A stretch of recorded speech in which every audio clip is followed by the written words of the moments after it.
Strong রুমে CCTV ক্যামেরার display দীর্ঘক্ষণ বন্ধ, তাতেই চাঞ্চল্য ছড়ালো স্ট্রং রুমের সামনে।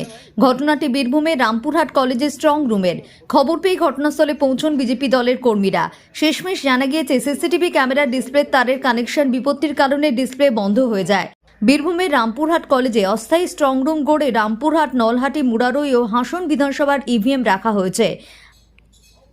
সন্ধ্যে থেকে প্রায় আধ ঘন্টা স্ট্রং রুমের সিসিটিভি ক্যামেরার ডিসপ্লে বন্ধ হয়ে গিয়েছিল। শিডিউল অনুযায়ী আমরা এখানে রেখেছিলাম ছেলে আমাদের দলের, তো তাদের কাছ থেকে আমরা হঠাৎ ইনফরমেশন পাই যে হঠাৎ করে যে সিসিটিভি ফুটেজ যেটা দেখানোর প্রভিশন আছে ইলেকশন কমিশনের রাজনৈতিক দলদের স্ট্রং রুমের, তো সেটা হঠাৎ করে প্রায় 40-45 মিনিট ধরে এটা বন্ধ হয়ে যায়। তো এটা সত্যি খুব আমাদের কাছে চিন্তার ব্যাপার যে আমরা সিসিটিভিটা হঠাৎ করে কেন বন্ধ হলো, আমরা স্ট্রং রুম দেখতে পাচ্ছি না, আমাদের যারা রাজনৈতিক দলের যারা প্রতিনিধি পাঠিয়েছি তারা দেখতে পাচ্ছে না। অটোমেটিক বর্তমান পরিস্থিতিতে তো এটা খুব উদ্বেগের, তো সেটাই আমরা সবাই মিলে আমরা এসছিলাম, আসার পর আমরা দেখলাম ব্যাপারটা সত্যি প্রমাণিত হলো এবং আরও সাহেব 291-এর উনিও ছিলেন, উনিও দেখলেন। দেখার পর উনি আমাদেরকে আশ্বাস করলেন এবং আমাদের একজন করে দলের তরফ থেকে একজন করে প্রতিনিধি আমাদেরকে স্ট্রং রুম পর্যন্ত নিয়ে গেলেন, আমাদেরকে পুরো সিলিং পুরো ব্যাপারটা সব কিছু দেখালেন এবং যে প্রোটেকশন উপরে দেওয়া আছে সেটাও উনি দেখালেন। তাতে আমরা দেখলাম, কিন্তু আমরা আরও সাহেবকে এইটুকু রিকোয়েস্ট করলাম আমাদের ভারতীয় জনতা পার্টির পক্ষ থেকে যে এইরকম ব্রেক যেন না হয়।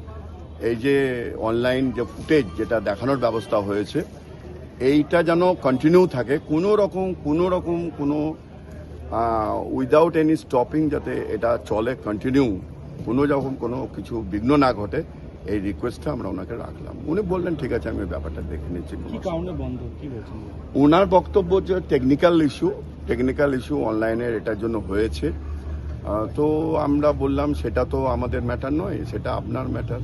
টেকনিক্যাল ইস্যু যাকে দায়িত্ব দেওয়া হয়েছে ওই কাজটা করার যে এজেন্সিকে, তাহলে এটা তো আপনাকে দেখতে হবে, এটা তো আমরা দেখবো না।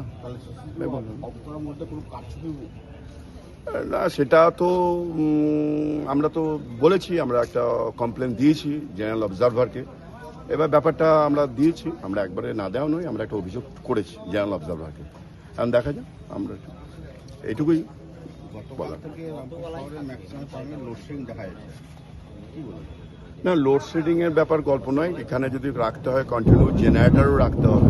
লোডশেডিং বলে সিসিটিভি ফুটেজ বন্ধ থাকবে এটা নয়, এটা হচ্ছে এমার্জেন্সির মতো নির্বাচন কমিশনের অর্ডার, কোনো রকম কোনো হ্যারাসিং যাতে না হয়, এটাই হচ্ছে কথা। সেটা তো আরও সাহেবকে লোডশেডিং এর অজুহাত দিলে তো আমরা শুনবো না, ওনাকে কন্টিনিউ রাখতে হবে। ওটা কোনোরকম রাজনৈতিক চক্রান্ত হ্যাঁ এখনো পর্যন্ত সেরকম আমি এখন কিছু বলবো না, যা বলার আমরা জেনারেল অবজারভারকে বলেছি, এইটুকুই বলতে পারি।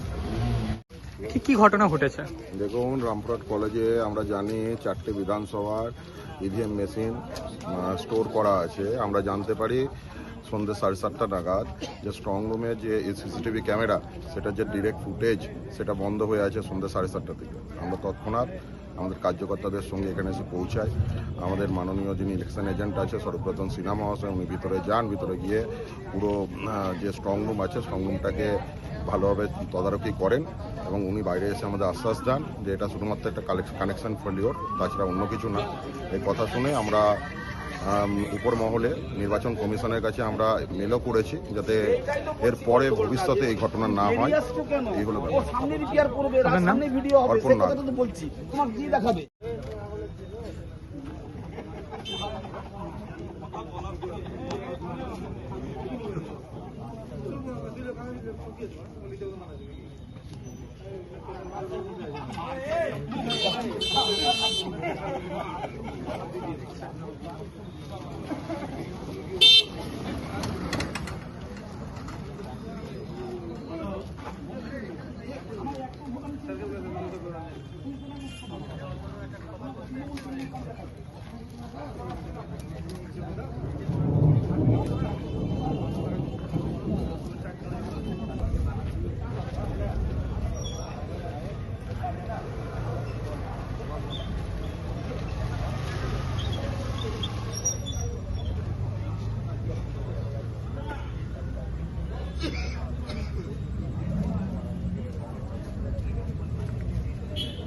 ব্যবস্থা আছে। এর থেকেও খারাপ ব্যবস্থা কিছু আছে জুর ভাই? এর থেকেও খারাপ কিছু ব্যবস্থা আছে?